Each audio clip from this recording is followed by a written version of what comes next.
Hello guys, তো আজকে Zahidul sir একটা হেভি সুন্দর গল্প নিয়ে চলে এসেছে।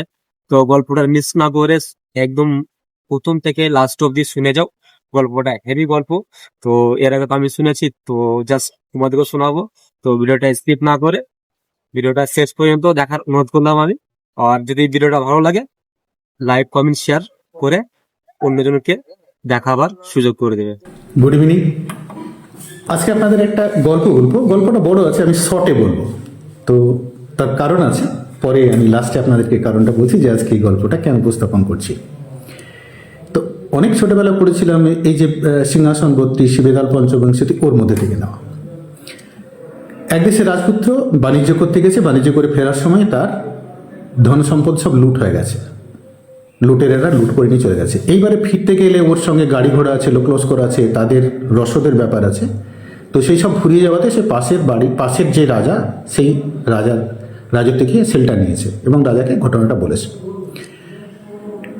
তারপরে ঠিক আছে, বাবাকে খবর দিয়েছে, বাবার ওখান থেকে লোক আসবে, মাসখানেক লাগবে, তারপরে এসে যাবে। তো সেই মতো করে তার ওকে থাকতে দিয়েছে। তো ওই যে রাজপুত্র, ও খুব সুন্দর সেতার বাজাতো। তো সেতার বাজাচ্ছে, তো ওই বাড়ি যে রাজকন্যা, ও শুনেছে। শুনে ওর খুব সুন্দর লেগেছে। তখন দাসীকে বলেছে, কে বাজায়? তখন বলেছে, অমুক দেশের রাজপুত্র আমাদের এখানে আশ্রিত আছে, ও বাজায়।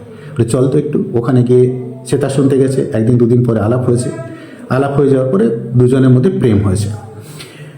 এইবারে রাজা যাওয়ার সময় হচ্ছে, রাজপুত্র তখন ওকে বলেছে যে এবার তো আমাকে চলে যেতে হবে।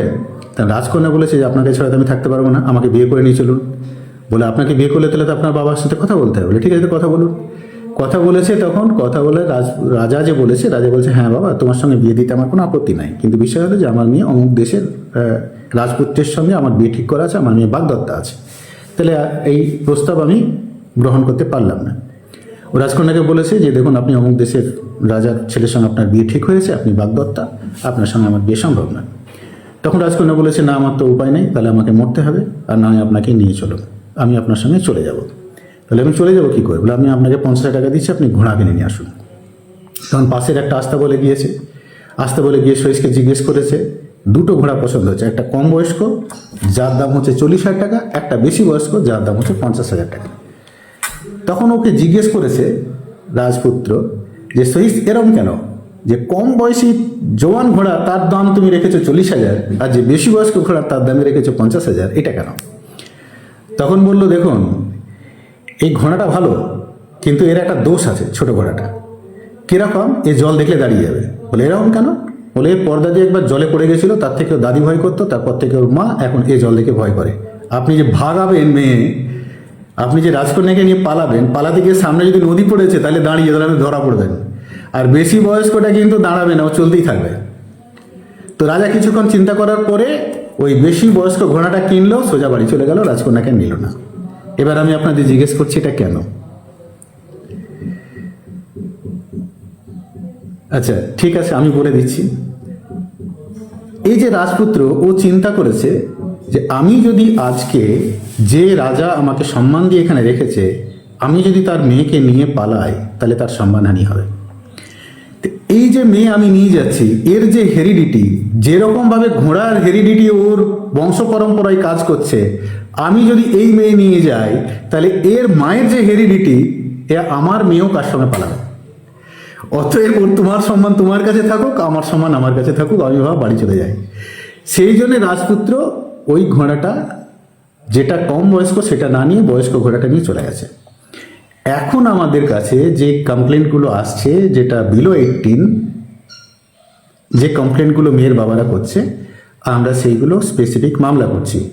আর অ্যাবাভ 18 জিডি করছি।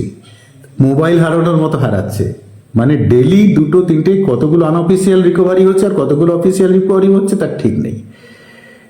ছেলে, আমি শুধু মেয়েদের দোষ দেবো না, পালাতে গেলে তো ছেলেও, আজকে যে রাজপুত্র, ও যদি সঠিক ডিসিশন না দিল, তাহলে ওই পালানোর গল্পটা তখন থেকেই শুরু হতো। ছেলেদেরকেও বলছি, মেয়েদেরকেও বলছি, দেখুন প্রেম বিবাহ আর পালিয়ে বিবাহ দুটোর মধ্যে ফারাক আছে। আপনি যদি প্রেম করেন, আপনি মনে করেন যে আপনার ভালোবাসার জোর আছে, মেয়েকে 18 হতে দিন, আপনার 21 হতে দিন, ওয়েট করুন, তারপরে যান। আর নচেত কি হচ্ছে, আমি যদি স্ট্যাটিস্টিক দিই, এই 1 বছরে যতগুলো পালানো কেস হয়েছে, তারপরে তাদের কতবার আবার সেকেন্ড টাইম পালিয়েছে, আবার কতবার থার্ড টাইম পালিয়ে গেছে, এবং তাদের ডিফারেন্ট বন্ধু বান্ধবের সঙ্গে। এইভাবে এটা লাইফটা আমাদের সমাজের যে মানে কি বলবো স্থিরতা এটা নষ্ট হচ্ছে। আপনারা এই রাজপুতের কথা চিন্তা করবেন। আজকের এই ভিডিওটা কম বয়সী ছেলে মেয়ে বলুন বা বড় বেশি বয়স্ক যারা নিজেদের দায়িত্ব থেকে নিজেদের কর্তব্য থেকে বিচ্যুত হয়ে এইভাবে জীবনযাপনের একটা ডিসিশন নিচ্ছেন, তাদেরকে আমি বলবো সমাজের কথা একবার ভাববেন। Thank you.